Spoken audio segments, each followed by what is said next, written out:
This happened when I was 10 years old. It was the summer before middle school, and I was at that age where I thought I was invincible. My family had just moved to a new house on the edge of town, right next to a sprawling cornfield. The house was old, creaky floors, drafty windows, and a backyard that seemed to go on forever. My parents thought it was charming. I thought it was creepy. One night, I was in my room playing video games when I heard it.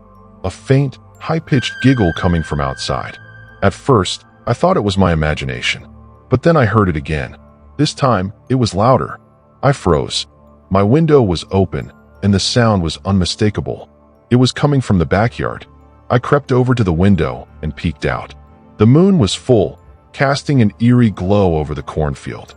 That's when I saw him. A clown. He was standing at the edge of the field, just staring at the house. He was wearing a bright red suit with oversized buttons, and his face was painted white with a wide, exaggerated smile. But the worst part was his eyes. They were dark, almost hollow, like they were looking right through me. I slammed the window shut and ran to my parents' room. "There's a clown in the backyard," I shouted. My dad groaned, half asleep. "It's probably just someone's Halloween decoration," he mumbled. But it was July. I knew it wasn't a decoration. The next morning, I told my mom about the clown. She brushed it off, saying I must have had a bad dream. But I knew what I saw. That night, I kept my window closed and the curtains drawn. Just as I was starting to fall asleep, I heard it again, the giggle. This time, it was closer, much closer. I forced myself to look out the window. The clown was standing in the middle of the backyard, holding a bunch of balloons. He waved at me, his painted smile stretching wider. I screamed and ran to my parents' room again. This time, my dad got up and looked out the window. But when he did, the clown was gone. The next day, my dad searched the backyard. He found footprints in the dirt, leading from the cornfield to the house and back. But there was no sign of the clown. My parents started to believe me, but they didn't know what to do. We called the police, but they said there wasn't much they could do without evidence. That night, I slept with the lights on. Around midnight, I heard the giggle again. This time, it was coming from inside the house. My heart raced as I crept into the hallway. The giggle was coming from the living room. I peeked around the corner and saw him. The clown, sitting on our couch, staring at the blank TV screen. He turned his head slowly and looked right at me. "Want to play?" he asked, his voice low and gravelly. I screamed louder than I ever had before. My parents came running, but by the time they got to the living room, the clown was gone. The only thing left was a single red balloon floating in the middle of the room. We called the police again, and this time, they took it seriously. They searched the area and found something we never expected. The clown wasn't some supernatural entity or a figment of my imagination. It was our neighbor, Mr. Grayson, the quiet old man who lived 2 houses down. Turns out, he'd been doing this for years, dressing up as a clown and scaring new families who moved into the neighborhood. He thought it was funny. A welcome to the neighborhood prank, he called it. The police talked to him, and he promised to stop. But I'll never forget those hollow eyes and that twisted smile. And I'll never look at balloons or neighbors the same way again. This happened when I was 13 years old enough to know better, but young enough to still make dumb decisions. I grew up in a small town surrounded by dense woods. Everyone knew everyone, and nothing exciting ever happened until that one summer night. It was the kind of night where the air felt heavy, and the cicadas were so loud you could barely hear yourself think. My best friend, Jake, and I had been bored out of our minds, so we decided to sneak out to the old abandoned train tracks deep in the woods. Rumor had it that if you walked far enough, you'd find a hidden clearing where kids used to party in the 80s. We were determined to find it. We left around 10 p.m., armed with flashlights and a backpack full of snacks. The woods were pitch black, and the beam of my flashlight barely cut through the darkness. The further we went, the more the trees seemed to close in around us.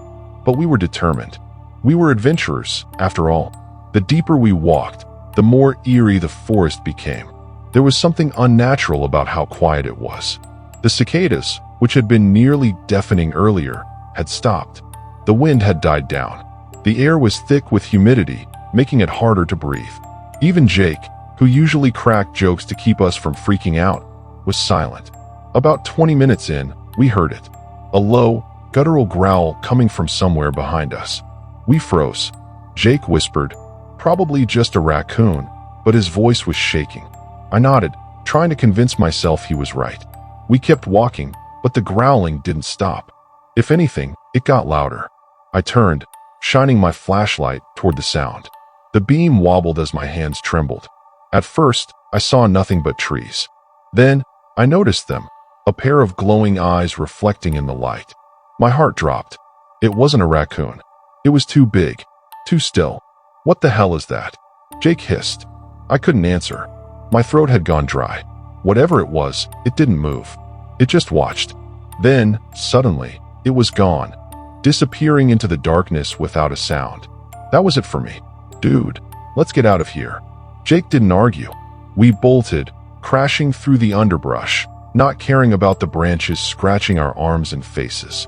My heart pounded in my chest, and my lungs burned. We ran and ran until we reached the train tracks, stopping only when we were completely out of breath. That's when we realized we were lost.